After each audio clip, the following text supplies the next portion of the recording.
David Liggett with Data Center Hawk, focused on cloud and co-location, data center industry trends, and dynamic market. Well, I'm David Liggett with Data Center Hawk, and I'm so excited to be joined by Maile Kaiser. Maile is Senior Vice President of Sales with CoreSite. Maile, thanks so much for joining us. Thank you so much for having me. I'm excited to be here. I say this on most of these conversations we have with industry leaders, but this is one of my most favorite things that I get to do in leading Data Center Hawk is sit down and talk to people that are literally at the front edge of shaping this growing market. And you have been doing it for a while now, but just give everyone a brief overview of your background and how on earth you got into the data center industry. Sure. Thank you so much. I've actually been in the technology and digital infrastructure, I would say, sales industry for about 24 years, starting my career with Oracle Corporation right after graduating from Cal. I was there for about 4 years, actually selling outsourced DBA and support services. And I then kind of transitioned into a startup during the dot-com boom called Sitesmith, and we were selling not just outsourced Oracle DBA support, but also the entire skill set of IT outsourced managed services. So it was a really easy transition for me to move over. The company was then bought by Metromedia Fiber Networks, which was a large optical fiber networking company. They also owned data centers and an IP backbone, and really were trying to get through owning the entire OSI model, basically every different layer of the stack. I transitioned to sales management at that point, and then the company pretty much turned their focus exclusively on selling optical fiber networks and connectivity solutions. With AboveNet, actually, they came out of bankruptcy as AboveNet, and at that point, I was responsible for building out their fiber backbone in Southern California and Phoenix, and then with actually a heavy focus on building fiber into every major studio and post-production company within the media and entertainment area. After about 9 years with AboveNet, I transitioned back to focusing exclusively on outsourced data center solutions, and kind of been doing that for about 12 years now. I was with IO first, which is now Iron Mountain, and now with CoreSite. And I've really enjoyed the opportunity to work with customers as they build on their data center strategy. It's a great journey supporting customers from traditional enterprise to major carriers, digital technology companies, service providers, and public cloud companies. And I'm really proud of the huge growth CoreSite's achieved over the last several years. When I started with CoreSite in 2012, I think we had 12 data centers in our portfolio. Most of them were carrier hotels. And since then, we've built large, scalable, purpose-built campuses connecting those densely interconnected carrier hotels with large scale capacity. And I think we've added over about 100 megawatts of new capacity just in the last 2 years. So you mentioned how much CoreSite has grown over the last, number of years. And one of the areas that CoreSite has grown in is Los Angeles. And I wanted to take a quick second, someone that has spent a lot of time in that market, working with customers over a long period of time, just to the people that are watching, help them understand, how has the Los Angeles market grown over the last several years? Like, what are some of the characteristics and traits that we're seeing today in that area? Yeah, the LA market has grown substantially in the last few years. Now, granted, it's not one of the largest data center markets in the country. It's actually seen as an edge market for customers that need to have their data sets in close proximity to their office or end users. I would say for many years, the lower power cost markets like Phoenix and Vegas were the home of the larger compute environments. But over the last few years, we've seen a huge influx of digital technology innovations that have brought a rise to the need for edge compute. CoreSite's had a long history in the LA market since 2001, consisting of the iconic One Wilshire building we call LA1, and then also our LA2 data center, which is 900 North Alameda. And we just expanded the campus, actually just recently, to include LA3. So we actually have, I think, the largest data center campus in the city of Los Angeles that's centrally located downtown. It's got about over 50 megawatts and over 800,000 square feet. and with one of the most well-developed ecosystems in the world. We see a huge amount of domestic and international carriers. I think there's over 375 between the two groups, over 110 cloud computing, storage, security, and IT providers, and well over 300 digital content and enterprise customers. As I mentioned before, a heavy concentration of media and entertainment in LA, as we know. Social networking sites, cloud services, online gaming, ad tech, and video streaming services.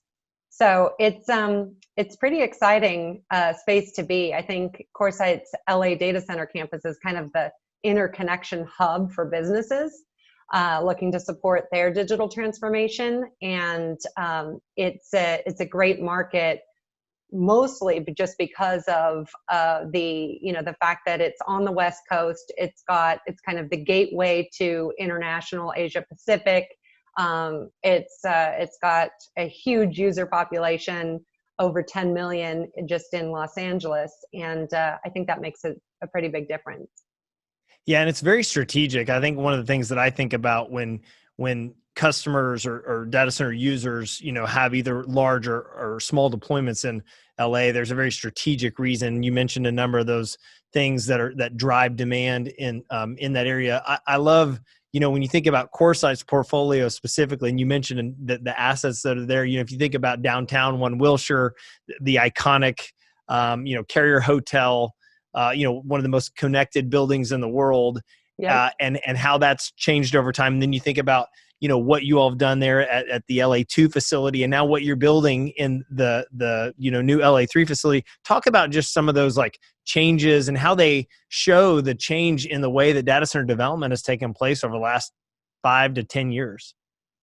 Well, actually, that's a great point.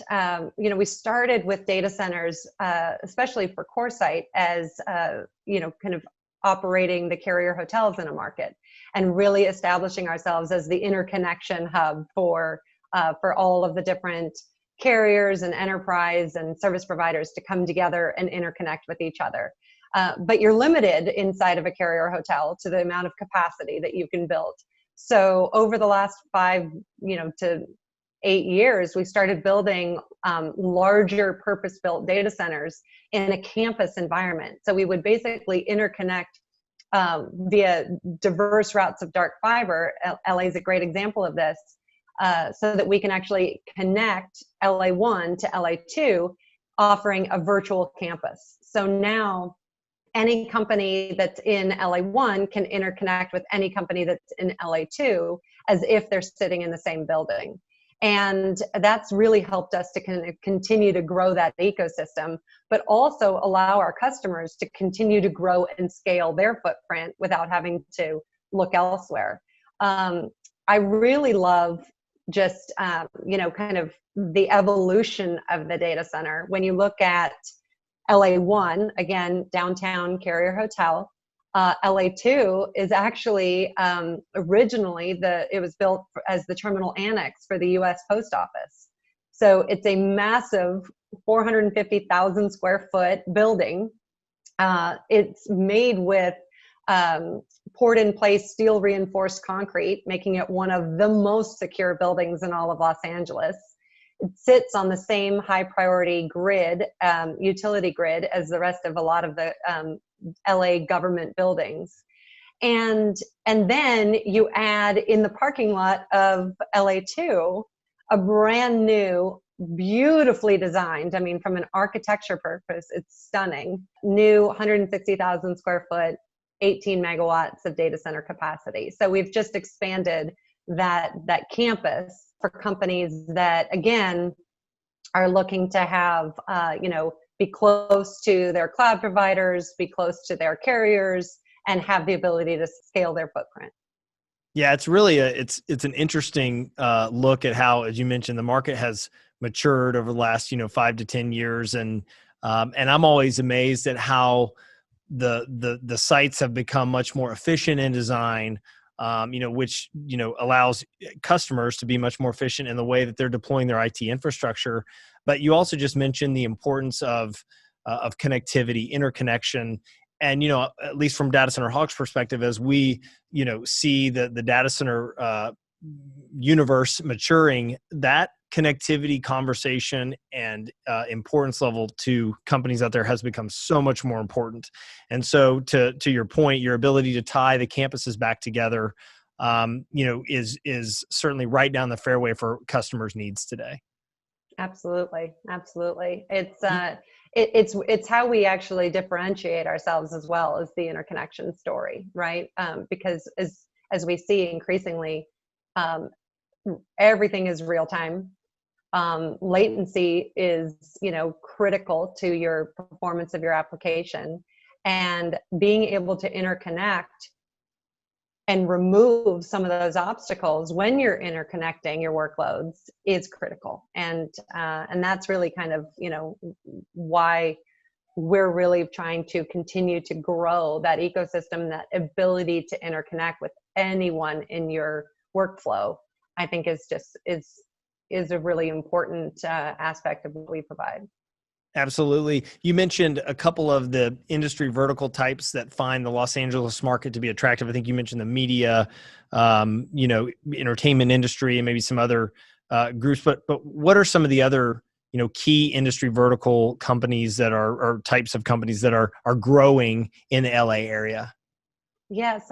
So historically, it's been a really great combination of, obviously the large networks, including the MSOs, international subsea cables, a lot of content delivery networks, live streaming. But we also have just a large group of digital, I call them digital content companies. So ad exchanges, gaming providers, media and entertainment, social media. And then, of course, public cloud has made a huge impact, just because there's such a huge user population within Los Angeles, but also a lot of large businesses that need connectivity to public cloud and creating their hybrid cloud strategies. So public cloud has come in a big way, and then obviously the additional service providers, managed services, and other IT service providers. So it's a really nice combination of your kind of traditional enterprise, but also a lot of digital enterprise, and then obviously you've got your cloud and your networks bringing that together. I want you to get out your crystal ball for a minute and talk about the future and trends that you think will impact the space. But I think also, you were talking to all different types of customers, and you get to hear, real-time stories of organizations trying to understand how to make an IT infrastructure decision for today that will, help them down the road. And so I think your perspective is really interesting on this. So tell us what you think, based on conversations and also based on your expertise in the industry. What do you think are the things that will impact this space moving forward? Well, I think we've kind of seen an acceleration with the pandemic, right? Of companies really trying to move to the digital world and creating a digital transformation so that they can take advantage of all of the innovations that the cloud providers have created, and being able to interoperate their workloads. And so I think, the way that I see it, edge computing is huge. That's a really important trend for Los Angeles. As I mentioned, with real-time applications and a user population of over 10 million, I think we're going to continue to see latency becoming a critical factor in application performance. And we're going to see a growing trend in hybrid cloud architectures as the major cloud providers continue to innovate and offer more robust service offerings. I think we'll also expect to see enterprises shift from an on-premise data center to an outsourced cloud colocation solution. And that's really to support cloud adjacency for workloads that they need to transfer between their own infrastructure and the cloud. Data analytics is a great example of this, where enterprises are looking to take advantage of the benefits of data analytic platforms, but the sheer size of the data set can't tolerate latency. So the closer they are, the better the solution and the better the offering. So I think those are some trends that I'm seeing that will continue to be really critical for for the data center industry. And I know CoreSite has, spent, time and effort in pouring back into the industry, with different groups that team members or employees are involved in. I know that you are personally involved in infrastructure masons, and I'd love to just hear, your background. Like, why is that important to you? And what are some of the exciting things that you're seeing CoreSite and infrastructure masons do to keep the light on this industry and how to get other people involved? It's funny. I think we've always been saying that the data center industry has traditionally been behind the scenes, right? And we're kind of the support behind the customer. And I think network connectivity is in the same boat, right? Between connectivity and the data centers, we're kind of, in the background trying to help things run. But the pandemic really kind of created this huge visibility with the world. So now people actually understand, when you think about, all the things that we do in managing our lives with work and health and education and essential needs, technology has stepped in to support every aspect of these changes. And the data center is a critical component of powering that technology. I've seen from helping support online collaboration tools that are defining our new way of working and learning remotely, to supporting the research of genome sequencing to solve world hunger. I love how I have the opportunity, and CoreSite has the opportunity, to help our customers as they solve these challenges and innovate to build a new normal. When it comes to iMasons, it's such an incredible organization of people that have been in this industry, that have developed an expertise, that want to come together, collaborate on how we can improve the things that we're doing today, and how they can give back some of their expertise to the next generation of talent. So, what we're trying to accomplish is just, one, raise awareness, right? Make sure that there's that young talent out there can not actually stumble into the data center industry or technology like I did. I was originally going to be going to law school and then somehow stumbled into Oracle through a family friend. But we want to make it easier to find the data center industry. We're wanting to develop more scholarships and educational programs within the universities themselves that give you kind of a direct career path into digital infrastructure and data centers. And, CoreSite has done that with one of our, so on our DCO team, we actually support a new program that was built in the Northern Virginia Community College that kind of helps to create a degree in data centers. And we support that initiative. And iMasons has created several across the globe with additional scholarships and programs. So we're really trying to create more awareness, to bring more talent into the industry, and then also just to be able to collaborate on things that are important to our industry. And I'm excited to be a part of that and to really kind of help shape what that can look like for future generations. Yeah, well, it's such an important part of what we do, and making sure that we're continuing to help, highlight the pathway to being involved in digital infrastructure. And it is such an important part of the future of this space, to make sure that we have people that are continuing to join and understand the opportunities here, because it certainly isn't going away, and certainly seems to be growing. So I just want to give you one last moment to communicate, what makes you most excited to be in this market as you think about the next 5-10 years of growth in the space? Why do you get excited?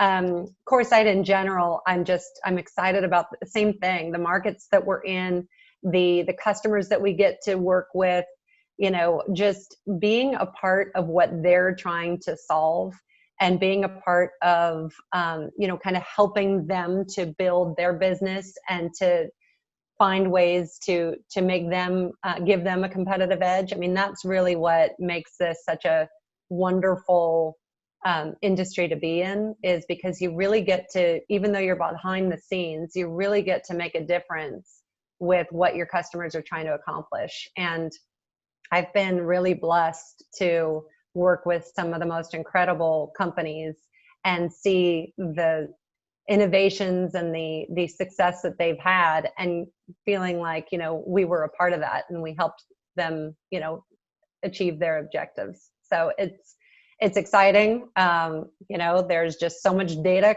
pouring into the world with AI and machine learning and data analytics that data centers aren't going anywhere. We're going to continue to grow and scale and just continue to try to add capacity as fast as we can to support our customers. Well, Maile, thanks so much for jumping on, talking to us about your background and where you see the industry going. It's really exciting what's going on in LA, and I know it will continue to grow there. So thank you again for joining us, and we look forward to seeing CoreSite grow in the future. Thank you so much, David, for having me. It was great talking to you today.